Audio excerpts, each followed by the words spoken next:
Good morning students, welcome on our new YouTube channel Target PMT Point। मैं doctor Gaurang Sharma. हम हमारी organic chemistry continue करेंगे। पिछले lecture में हमने देखा था homologous series, degree of unsaturation. उससे हमने ये पहचानने लगे थे कि मॉलिक्यूल्स के अंदर सैचुरेशन यानी कि संतृप्तता और असंतृप्तता की मात्रा को कैसे निकाला जाता है, मॉलिक्यूल का जनरल फॉर्मूला कैसे बनाते हैं। अब उसी कड़ी में, उसी सीरीज में हम आगे बढ़ते हैं कि जब हमारा कोई ऑर्गेनिक मॉलिक्यूल है, फॉर एग्जांपल CH4, C2H5, ये जो हमारे ऑर्गेनिक कंपाउंड हैं, इनको भैया बोले क्या? इसको टिंकू बोले कि रिंकू बोले कि रमेश? सीधी सी बात है। अब होता क्या है, मान लीजिए इंडिया में इसे रिंकू बोला तो भैया इंग्लैंड वाले कहेंगे इसे एलिजाबेथ बोलो, ऑस्ट्रेलिया वाले इसे क्या पता रिकी पॉन्टिंग बुलाएं। तो अब इस मामले पे दिक्कत हो गई कि जब एक यौगिक के अलग अलग कंट्रियों में बहुत सारे नाम थे, कंट्रियां नहीं तो अलग अलग सिस्टम्स में बहुत सारे नाम थे, तो इस यौगिक का ऐसा कौन सा नाम हो कि जिससे इसे बुलाने पर हमें इसी यौगिक की याद आए। तो इस चीज को सॉल्व करने के लिए हमने लॉन्च किया नेमिंग ऑफ ऑर्गेनिक कंपाउंड, यानी कि अब हम क्या करेंगे, हमारे कार्बनिक यौगिक का नामांकरण। नामांकरण क्या होगा, हम कोशिश करेंगे कि ऐसा नाम दे यौगिक को कि उस नाम का सिर्फ वही यौगिक हो और उसके नाम लेने पर हमारे दिमाग में वही यौगिक का स्ट्रक्चर बने और कोई स्ट्रक्चर उस नाम से पॉसिबल ना हो। तो बहुत पहले की बात है, साइंटिस्टों के दिमाग में एक खोपड़ी में आया कि हम क्या करते हैं, स्ट्रक्चर्स का नाम देना चालू करते हैं। स्टार्टिंग थी तो स्टार्टिंग में इतना स्टैब्लिश सिस्टम डेवलप नहीं हो सकता था, कोशिश की गई। तो सबसे पहले जब साइंटिफिक नेमिंग स्टार्ट की गई तो हमारे पास मेनली 3 तरह के नेमिंग सिस्टम आए। पहला था हमारा डिराइव्ड सिस्टम जो सबसे पहले था, दूसरा आया कॉमन नेमिंग सिस्टम, तीसरा आया IUPAC नेमिंग सिस्टम या जेनेवा सिस्टम। ये सबसे लेटेस्ट है, इसको आपने घोट घोट के 10th क्लास में भी पढ़ा होगा, बोलो हाँ या ना। अब देखिए ड्राइव सिस्टम की बात करें तो ड्राइव पद्धति में क्या था, यानी कि इसमें ये था, मान लीजिए हमारा कोई कंपाउंड मार्श यानी जैसे गीली लकड़ियों से मिला तो उससे बनने वाली गैस मीथेन, इथेन, इनको क्या बोलते थे, मार्श गैस। यानी कि इसमें स्रोत के अनुसार on the basis of source हम क्या करते थे, कंपाउंड का नेम देते थे, कंपाउंड की नेमिंग करते थे। अब दिक्कत वही बात है, जो गैस गीली लकड़ी से मिली, मान लो गलती से सूखी लकड़ी से मिल गई तो उसको हम मार्श गैस नहीं कह सकते। तो यानी कि ये सिस्टम उस टाइम पे तो बहुत अप्रोप्रिएट था क्योंकि न्यू सिस्टम था, बट जब आगे जाते गए हमने देखा कि एक ही स्ट्रक्चर, एक ही कंपाउंड बहुत ज्यादा सोर्सेस से, बहुत से स्रोतों से मिल सकता है। तो यानी कि यहां जाके हमारा ड्राइव नेम सिस्टम भी क्या हो गया, काफी हद तक फेल हो गया। फिर आया common naming system. Common naming नाम ही कह रहा है भैया जिसे प्यार से जो बुलाया जाए। इन्होंने क्या किया, कोशिश तो करी कि कार्बन के नंबर के हिसाब से कॉमन नेम में कार्बन की संख्या के अनुसार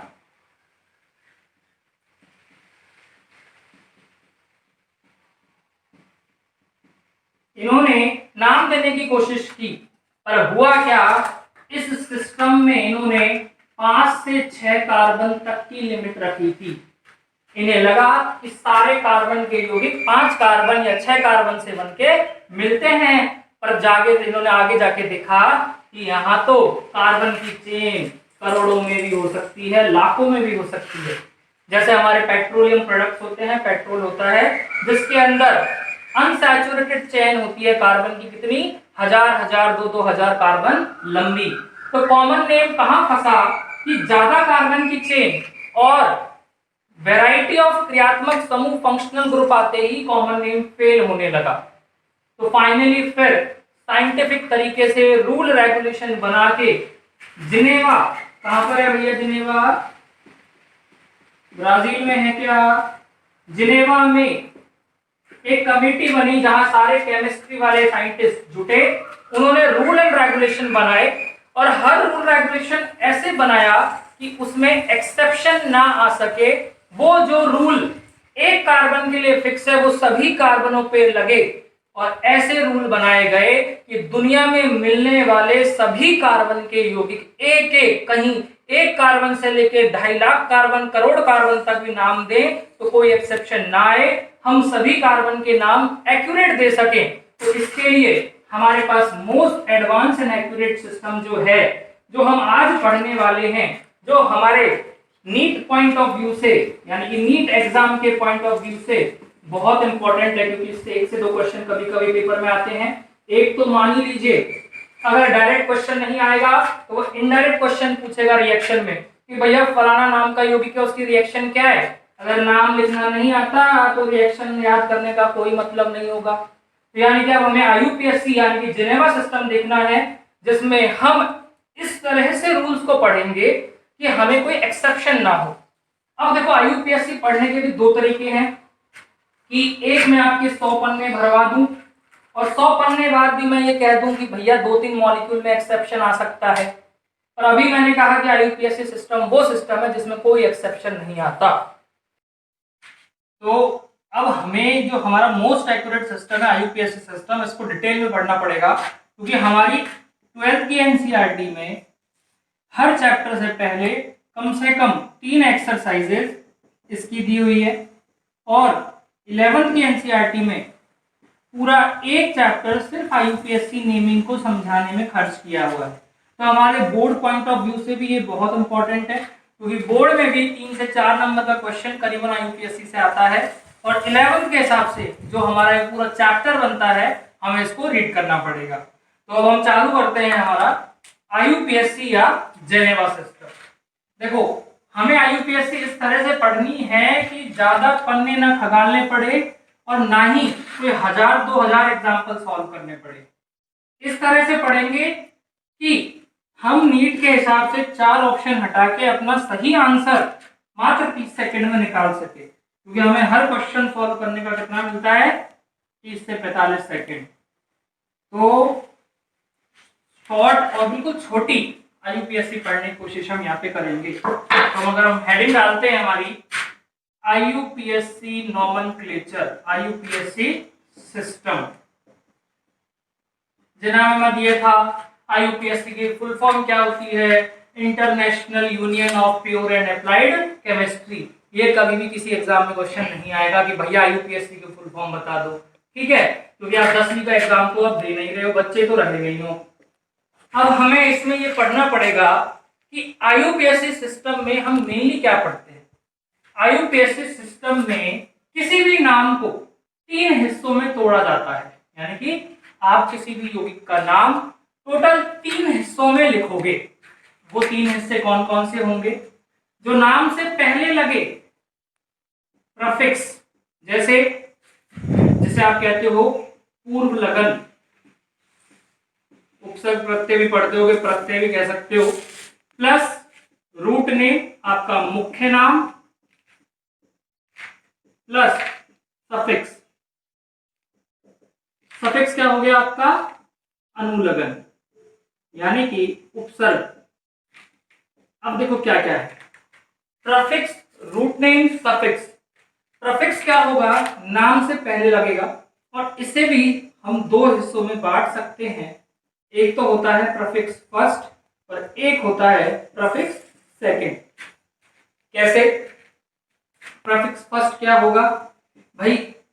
कोई भी नाम लिखा मैंने, मान लीजिए कोई भी ऑर्गेनिक कंपाउंड का नाम एक्स है, तो उससे पहले उसके अलग प्रतिस्थापी यानी कि सब्स्टिट्यूएंट्स, सब्स्टिट्यूएंट वो होते हैं जिन्हें हम रूट नेम में उपयोग नहीं कर सकते।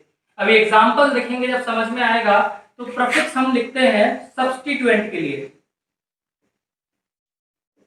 तो सब्स्टिट्यूएंट में प्रफिक्स फर्स्ट सिर्फ कौन से सब्स्टिट्यूएंट के लिए रहेगा? जैसे कि मिथाइल, इथाइल, डाइमिथाइल, डाइइथाइल, तो ओनली सब्स्टिट्यूएंट, सिर्फ प्रतिस्थापी और प्रफिक्स टू रहेगा हमारा किसके लिए, कंपाउंड में जैसे हम नाम लगाते हैं कई बार साइकिल लगाते हैं, स्पाइरो लगाते हैं, एक्सेट्रा। तो ज्यादा यूज कौन सा आने वाला है, प्रफिक्स फर्स्ट, प्रफिक्स सेकंड इतना यूज नहीं आएगा। उसके बाद रूट नेम, अभी रूट नेम देखेंगे। अब सफिक्स को भी हम दो चीज में डिवाइड कर सकते हैं, कौन कौन सी, suffix first and suffix second. भैया इनको जैसे तोड़ा इसको भी तोड़ सकते हैं। सफिक्स फर्स्ट हमारा क्या होगा, ये हमें मल्टीपल बॉन्ड यानी कि बहुओं के बारे में, बहुबंध के बारे में बताएगा। तो मल्टीपल बॉन्ड्स कौन कौन से हुए, डबल बॉन्ड या ट्रिपल बॉन्ड। सफिक्स सेकंड हमें बताएगा हमारे मुख्य क्रियात्मक समूह यानी कि हमारा principal functional group, principal functional group. और ये हमारा बहुत इंपॉर्टेंट है क्योंकि इसको पहचानना ही हमारा आधा यूपीएससी नेम सॉल्व कराता है। तो ये P1, P2, S1, S2 हमें पता करने पड़ेंगे, हमें देखने होंगे, पर हरदम ये चीजें मिला के अगर हम देखेंगे तो हमारा नाम आईयूपीएससी पद्धति के अनुसार बिल्कुल एक्यूरेट होगा। अब इसमें भी अगर मैं इसको लास्ट में समराइज करके लिखूं तो कैसे होगा, पहले लिखेंगे P2, फिर लिखेंगे P1, फिर लिखेंगे रूट नेम यानी कि मुख्य नाम, फिर लिखेंगे S1 प्लस S2। समझ में आ रही है बात। यानी कि हमारा नाम अब आईयूपीएससी में इस फॉर्मूले के अनुसार होना चाहिए। जैसे किसी भी स्ट्रक्चर का नाम है तो हम कई बार क्या करते हैं, इसको कभी यहां डाल दिया, यहां डाल दिया। चार ऑप्शंस जो हमें मिलेंगे, हो सकता है उसमें वो इसका सीक्वेंस ही चेंज करके आपका सीक्वेंस का पैटर्न चेक करना चाहे। तो यानी कि सीक्वेंस जांचने के लिए हमें ये सीक्वेंस भी बहुत अच्छे से याद होना चाहिए। अब इसमें थोड़ा सा रूट नेम की चर्चा कर लेते हैं। ये 10th क्लास में आपने बहुत पढ़ा होगा कि रूट नेम क्या होता है। तो अगर हम रूट नेम देखना चाहें तो याद करो, आईयूपीएससी हुई या कॉमन नेम हुआ, ये कार्बन की संख्या के अनुसार, वो भी कार्बन की संख्या किसमें, हमारी जनक कार्बन श्रृंखला। सर ये तो सुनना सुनना लग रहा है, कभी सुना ही नहीं। तो अभी हम इसको देखते हैं। रूट नेम, अगर आपकी कार्बन की श्रृंखला में दिए गए यौगिक में एक ही कार्बन है तो उसका रूट नेम मुख्य नाम क्या होगा, मैथ। अगर दो कार्बन है, एथ, सुना है ना, मेथेन, इथेन, प्रोपेन। अगर वो एल्केन होते हैं तो सब्स्टिट्यूएंट लास्ट में हमारा S1, S2 क्या आ जाता है, प्रतिस्थापी के अनुसार एन एन। अगर कुछ नहीं है तो रूट नेम हमारे कुछ इस तरह से होंगे, मैथ, एथ, प्रॉप, ब्यूट,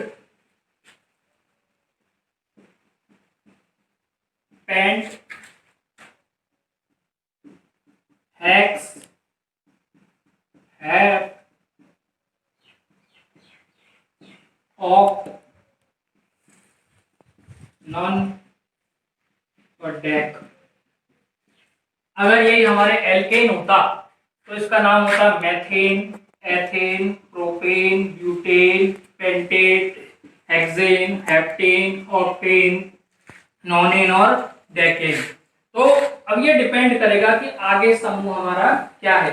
जो समूह होगा उसके अनुसार हम नाम जोड़ते जाएंगे। तो C1, C2, C3, C4 के अनुसार हम क्या कर सकते हैं, रूट नेम का पता कर सकते हैं। अब थोड़ा सा इसमें हम कॉमन नेम देख लेते हैं। कॉमन नेम में C1 के लिए हम यूज करते थे शब्द फॉर्म। कॉमन नेम में ही C2 के लिए यूज कर सकते हैं एसिड, C3 के लिए प्रोपाइल ही रहेगा, C4 के लिए ब्यूटायर ही रहेगा, C5 के लिए इंपॉर्टेंट नाम यूज करते हैं जो आजकल बहुत पेपरों में फैशन में चल रहा है, वेलर। वो आपसे बोल देगा भाई साहब वेलर एल्डिहाइड का नाम बताओ। वेलर एल्डिहाइड साफ पता पड़ रहा है, 5 कार्बन का एल्डिहाइड तो क्या हो जाएगा, पेंटेनल। बहुत आसान क्वेश्चन होगा, तो ये जरूर याद रखना। C1 carbon form, C2 carbon acid, C3 carbon prop, C4 but, C5 valer. ये किसमें है, इधर वाले ये सभी ये है हमारे कॉमन नेम। जबकि हम पढ़ रहे हैं IUPAC, तो IUPAC में रहेंगे meth, eth, prop, but, pent, hex, hept, oct, non और डेक। सर आगे पढ़ लेते हैं, C11 12 13 14 कर लेते हैं, कर लो, पर वो हमारे कभी भी पेपर में नहीं आने, पेपर में यही मामला खत्म हो जाता है। बात समझ में आई। तो ये हमारा हो जाएगा रूट नेमिंग सिस्टम। अब हम रूट नेम जब पढ़ चुके हैं और नेम लिखने का फॉर्मेट पढ़ चुके हैं कि फॉर्मेट क्या होगा, P1 P2 root name S1 S2, तो अब इसको यूज कैसे करें, नाम कैसे दें, तो अब हमें कुछ छोटे छोटे स्टेप देखने पड़ेंगे। अब हमें वाकई में स्टार्ट करना पड़ेगा naming of compound bye IUPAC system.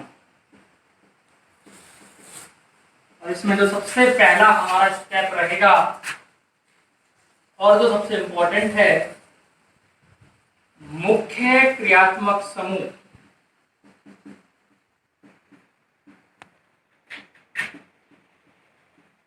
का चयन, सिलेक्शन ऑफ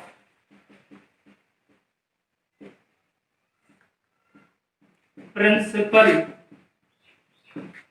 फंक्शनल ग्रुप। भैया इसकी जरूरत क्या पड़ी, ये सारा शाम क्यों फैला यहाँ पे, तो देखने के लिए एक छोटा सा एग्जांपल ले लेते हैं।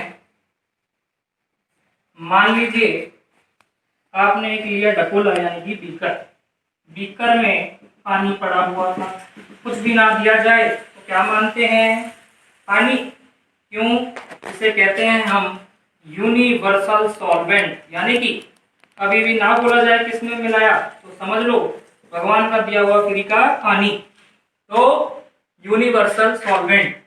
अब मैंने क्या किया, इसमें 10 ml डाल दी एसिड, ये डाला एसिड, और मैंने इसमें 11 ml डाल दिया एल्कोहल, ये लीजिए। अब इंसान को ये लगा कि भाई साहब 10 ml तो एसिड है पर 11 ml एल्कोहल है, तो ये किस तरह से काम करेगा, एल्कोहल पी लेते हैं और टल्ली हो जाते हैं। पर वो ये भूल गया कि एल्कोहल और एसिड में ज्यादा धमाका मचाने वाला, ज्यादा पोटेंट, मैं कह रहा हूं एक शब्द पोटेंट, यानी कि ताकतवर। कैसे ताकतवर, लड़ाई करने में, यानी कि केमिकल रिएक्शन देने में। तो मैंने पानी में एसिड डाला, एल्कोहल डाला, एल्कोहल की एसिड के सामने कोई औकात नहीं होती, तो सारा काम हम यहाँ क्या करेगा, एसिड। चाहे एल्कोहल में 11 से 20 ml भी कर दूं, पर ये सॉल्यूशन कैसा काम करेगा, एसिड जैसा। इसमें एल्कोहल होने के बाद भी एल्कोहल चुपचाप शांत बैठा रहेगा, कोई काम नहीं करेगा, यानी कि रिसेसिव की तरह काम करेगा। तो हमने दुनिया भर के, अभी तो 2 एग्जांपल लिए, अब मान लेते हैं मैं ये ले लेता हूं, इसमें मैंने 10 तरह की चीजें डाल दी, acid, alcohol, aldehyde, ketone, ester, alkyl halide. अब भाई साहब इनमें से कौन हमें मजे देगा, यानी कि इस सॉल्यूशन को मैं किसके लिए उपयोग करूं, एल्कोहल के लिए करूं, एसिड के लिए करूं, एल्डिहाइड के लिए करूं, तो इसका कैसे पता पड़ेगा। IUPAC ने सारे सॉल्यूशंस को लिया, एसिड लिया, एल्डिहाइड लिया, कीटोन लिया, और देखा उनमें से क्रिया कौन अच्छी करता है, और जो क्रिया अच्छी करता है उस क्रियात्मक समूह को अधिक प्राथमिकता दी, यानी कि that functional group which acts as a more potent group will be given more priority in a selection of principal functional group. तो हमें यह बात समझ में आनी चाहिए कि हम क्यों पढ़ते हैं कि क्रियात्मक समूह, फंक्शनल ग्रुप कौन अच्छा है कौन बुरा है। तो इसके लिए हमें देखना होता है हमारा आईयूपीएससी द्वारा दिया गया प्रायोरिटी ऑर्डर। तो प्रायोरिटी ऑर्डर की अगर मैं बात करूं selection of principal functional group में, तो आईयूपीएससी ने सारे एक्सपेरिमेंट कर करके, दिन भर एक्सपेरिमेंट कर करके हमें आईयूपीएससी द्वारा फंक्शनल ग्रुप का प्रायोरिटी ऑर्डर, प्राथमिकता क्रम दिया गया है, और जो हमें ढंग से याद होना चाहिए।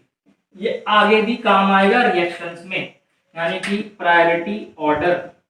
तो प्रायोरिटी ऑर्डर की बात करें तो क्या होगा देखें। सबसे पहले बादशाह नहीं, इक्का मान लीजिए आप। हमारा ग्रुप का इक्का कौन सा होगा? Carboxylic acid. बोलो भैया क्या? Carboxylic acid. यानी कि दुनिया में कभी भी एसिड पड़ा है, उसके सामने कुछ भी डाल दो, काम कैसा करेगा वो एसिड? हमारी डे टू डे लाइफ में देख लीजिए, हमारे पेट में HCl होता है, जो भी एक एसिड है।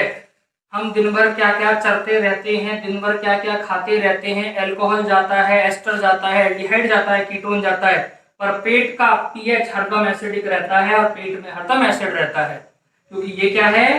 मोस्ट प्रायर, सबसे अधिक प्राथमिकता वाला क्रियात्मक समूह।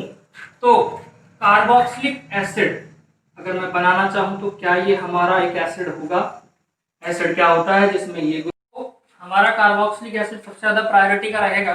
इसके बाद इसका ही बड़ा भाई, इसमें इसी ग्रुप में एक और भाई जोड़ दें, यानी कि क्या हो जाएगा?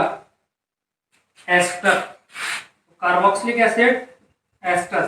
कुछ लोग कहते हैं सल्फ्यूरिक एसिड का, तो देखो सल्फ्यूरिक एसिड में सल्फर है, वो ऑर्गेनिक के हिसाब से नहीं है, ठीक है, वो एक एसिड है और सल्फर कंटेनिंग एसिड है, तो कार्बोक्सिलिक एसिड के बाद ले लेंगे। पर यहां हम सिर्फ कार्बन कंटेनिंग फंक्शनल ग्रुप या हमारे ऑर्गेनिक के हिसाब से इंपॉर्टेंट फंक्शनल ग्रुप्स को स्टडी कर रहे हैं।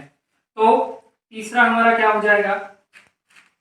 एस्टर। एस्टर के बाद आपने सुना होगा एक नाम होता है एसिड डेरिवेटिव। एसिड डेरिवेटिव, या आप समझ लीजिए ये एक एसिड है, इसके यहां में ग्रुप लगा दूं, यानी कि अल्कोहल ग्रुप ना हो, इसके अलावा ग्रुप लगा दूं, वो क्या हो जाएगा? हमारा तीसरा एसिड डेरिवेटिव। तो carboxylic acid, ester, acid derivative. चौथा, ये ऑर्डर है, यानी कि कभी भी आपको मिले तो फर्स्ट नंबर इसको देना है, सेकंड, थर्ड। तो ये सीक्वेंस जो है ये आईयूपीएससी द्वारा एक्सपेरिमेंट किया हुआ गिवन एक स्टैंडर्ड प्रोटोकॉल है नेमिंग का। तो एसिड डेरिवेटिव, इसके बाद इसी का ही अमाइड। अमाइड क्या होता है? जब यहाँ पे C डबल बॉन्ड पे NH2, तो यहाँ पे मेनली बचा ही क्या? हैलाइड। तो ये क्या हो जाएगा? Acid halide. तो X आपका क्या क्या हो सकता है? फ्लोरीन, क्लोरीन, ब्रोमीन या आयोडीन। तो अमाइड, उसके बाद अमाइड से, क्योंकि अमाइड में देखो N आया, तो इसके जैसा ही ले लो साइनाइड, ये हमारा हो जाएगा साइनाइड। फिर आइसोसाइनाइड, साइनाइड, आइसोसाइनाइड। अब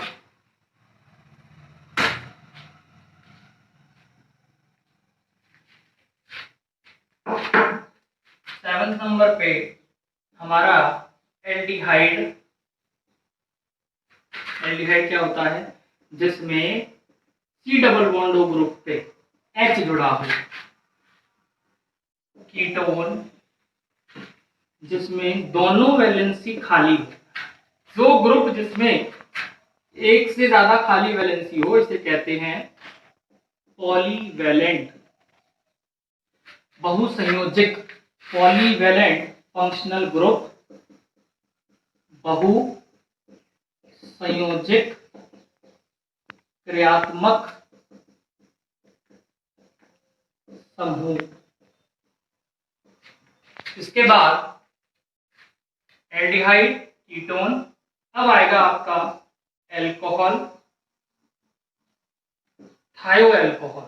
देखो क्या अंतर है। एल्कोहल में OH, अगर ऑक्सीजन का बढ़ा हुआ सल्फर आ जाए तो थायो एल्कोहल, और इसके बाद आपका लास्ट अमीन यानी कि NH2। तो ये हमारा प्रायोरिटी ऑर्डर होगा। ये हमें याद होना चाहिए कि सबसे पहले हमारा फर्स्ट ग्रुप है एसिड, एसिड के बाद ester, ester acid halide, amide. देखो ये चारों ग्रुप हैं एसिड जैसे दिखने वाले, तो ये चारों एक साथ आ गए, amide, acid halide, ester, carboxylic acid. अब लास्ट आया अमाइड जिसमें नाइट्रोजन होता है, तो दो ऐसे नाइट्रोजन कंटेनिंग, साइनाइड और आइसोसाइनाइड। फिर एल्डिहाइड कीटोन दोनों साथ साथ वाले, एल्कोहल, थायो एल्कोहल और अमाइन। तो ये हमारा एक प्रायोरिटी ऑर्डर होगा। अब अगर मैं इसे एग्जांपल से किसी मॉलिक्यूल में समझाना चाहूं तो हम कैसे समझेंगे? हम इसको ऐसे देख सकते हैं कि मान लीजिए ये आपकी एक कार्बन का कंपाउंड है या एक स्ट्रक्चर आपको दी हुई है,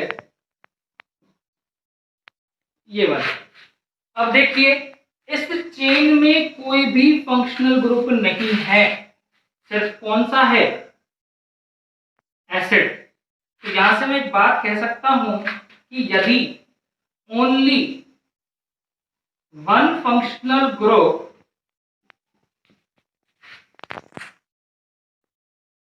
is present in a chain, then अगर हमारी श्रृंखला में एक ही क्रियात्मक समूह हो तो वही हमारा क्या होगा? मुख्य क्रियात्मक समूह। then it will be a principal functional group। समझ में आ रही बात? अगर आपकी चेन में सिर्फ सभी दिए गए फंक्शनल ग्रुप में से कोई भी मौजूद हो और वो सिर्फ अकेला हो तो वही हमारा प्रिंसिपल फंक्शनल ग्रुप होगा। और यदि ऐसा ना हो, जैसे कि ये कंपाउंड ले लीजिए,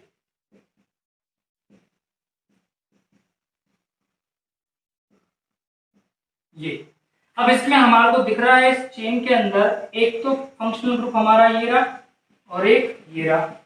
अब जब एक से ज्यादा फंक्शनल ग्रुप मौजूद हो यानी कि इनके मध्य युद्ध हो चुका है कि कौन मुख्य कौन प्राथमिकता में पहले आएगा, तो हम अब किसको फोन लगाएंगे? IUPAC। और IUPAC से फोन करके पूछेंगे कि भैया एसिड और अल्कोहल में से कौन बढ़िया? IUPAC क्या बोलेगी कि प्रायोरिटी ऑर्डर में फर्स्ट नंबर पे कौन आता है? अल्कोहल, नहीं सॉरी एसिड। तो अब एसिड अगर हमारा प्रिंसिपल फंक्शनल ग्रुप होगा तो हम इसको P लिख देंगे। तो अब हमारा मुख्य भाग ये है, और जब याद करो हम नाम लिखेंगे तो प्रिंसिपल फंक्शनल ग्रुप तो हमारा किस में चल जाता है? S2 में। और जो बचा हुआ दूसरा फंक्शनल ग्रुप है वो इसके आगे दो कौड़ी की भी इज्जत नहीं रखेगा, यानी कि क्या हो जाएगा बेचारा? सब्स्टिट्यूएंट। जब आपको कोई खेलने बैटिंग के लिए बुलाए नहीं तो फील्डिंग कराएगा तो उसको क्या कहेंगे? सब्स्टिट्यूएंट फील्डर, प्रतिस्थापी। तो प्रतिस्थापी कहां पे जाता था? याद करो, P1। यानी कि ये हमारा क्या हो जाएगा? सब्स्टिट्यूएंट P1 और एसिड हमारा S2 और रूट नेम 4 के हिसाब से आएगा। समझ में आ रहा है? यानी कि अगर हम ऐसे एग्जांपल्स और देखें तो हम ये देखेंगे कि मुख्य क्रियात्मक समूह के अनुसार तो हम हमारा सब्स्टिट्यूएंट S नाम लिखते हैं, और बचे हुए क्रियात्मक समूह यदि एक से ज्यादा क्रियात्मक समूह है तो वो हमारा प्रीफिक्स में चले जाता है पूर्व लगन में। तो जैसे एग्जांपल अगर और देखना चाहें, एक मान लीजिए कार्बन की लंबी लंबी चेन OH, साइनाइड, ये आपका एल्डिहाइड और ये आपका क्लोरीन। अगर अब हम देखें कि इस चेन में हमारा मेन फंक्शनल ग्रुप कौन सा होगा, तो याद करो इन सब में सबसे पहले कौन आता है? साइनाइड। याद करो क्या ये 5वें नंबर पे आता है कि नहीं आता? ये 5वें नंबर पे आएगा, ये 6ठे नंबर पे आता है। और अल्कोहल तो हमारा कहाँ था? 9वें नंबर पे। तो हमारा प्रिंसिपल फंक्शनल ग्रुप ये होगा और ये सभी क्या हो जाएंगे? सब्स्टिट्यूएंट, प्रतिस्थापी। तो अब इन सब के लिए तो हम यूज क्या करेंगे, हमारा P1, और इसके लिए यूज क्या करेंगे, हमारा S2। यानी कि अब नाम लिखते वक्त इसका नाम जब लिखेंगे तो हम ऐसे लिखेंगे, इन P1 में तीनों का नाम प्लस 1 2 3 4 5 6 कार्बन की चेन है, तो 6 कार्बन की चेन के अनुसार एल्क, हो सकता है चेन चेंज भी हो जाए, पर रूट नेम कार्बन के बेसिस पर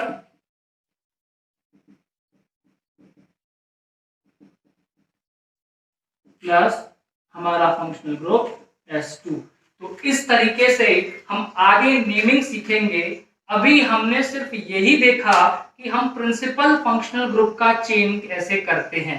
अब इसमें एक लास्ट पॉइंट देख लेते हैं जो बहुत इंपॉर्टेंट है, कि कुछ ग्रुप होते हैं जो कभी भी इतनी औकात नहीं रखते, इतनी वैल्यू नहीं रखते कि वो क्या बन सके, प्रिंसिपल फंक्शनल ग्रुप। जैसे कि NO2, हैलाइड और NO, ये तीनों ग्रुप कभी भी प्रिंसिपल फंक्शनल ग्रुप नहीं होंगे। ये बात मैं क्यों कह रहा हूं, एग्जाम्पल से देखते हैं। मान लीजिए 4 कार्बन की चेन है, 4 कार्बन की चेन को आप क्या कहते हो, 4 तो ब्यूट और एन एल्केन है, 2 ब्यूटेन। अब मैंने क्या करा, इस पे NO2 लगा दिया। अब हमें कंफ्यूजन होगा कि जब 4 कार्बन की चेन पे कोई फंक्शनल ग्रुप नहीं था तो हमने ब्यूटेन लिखा था। अब ये NO2 आ गया, कुछ नहीं है उससे भला तो कुछ अच्छा, तो यानी कि ये हमारा प्रिंसिपल फंक्शनल ग्रुप, मुख्य क्रियात्मक समूह हो जाना चाहिए। पर मैंने साफ लिख दिया है ये 100 रुपए के नोट पे कि ये तीनों कभी भी क्या नहीं होते, प्रिंसिपल फंक्शनल ग्रुप। तो ये हमारे क्रियात्मक समूह जब हो ही नहीं सकते तो इसमें ये कभी भी प्रिंसिपल फंक्शनल ग्रुप की तरह काम नहीं करेगा। जब ये मुख्य क्रियात्मक समूह बन ही नहीं सकता तो ये H2 का सपना तो छोड़ दे भैया, ये क्या ही बन सकता है, P1 यानी कि प्रतिस्थापी, सब्स्टिट्यूएंट। तो अब इसका नाम लिखते वक्त हम क्या लिखेंगे, नाइट्रो। नाम पीछे नहीं जाएगा क्योंकि पीछे जाता तो अनुलगन, पर हरदम ये प्रतिस्थापी के लिए क्या यूज करते हैं, प्रफिक्स, पूर्व लगन। तो इसका नाम क्या हो जाएगा, नाइट्रोब्यूटेन। समझ में आया। तो आज हमने देखा कि हम हमारे IUPAC नेमिंग में किस तरह से selection of principal functional group करते हैं। वो सिर्फ किस हिसाब से होता है, on the basis of priority order of IUPAC। अब हम कल क्या देखेंगे, कल हम देखेंगे selection of principal carbon chain, जो IUPAC नेमिंग में सबसे इंपॉर्टेंट है। फंक्शनल ग्रुप के चयन के बाद, फंक्शनल ग्रुप के सिलेक्शन के बाद कौन सा चयन, कि कैसे हम मुख्य जनक कार्बन श्रृंखला का चयन करते हैं। ठीक है, तो हम इसको कल कंटिन्यू करेंगे।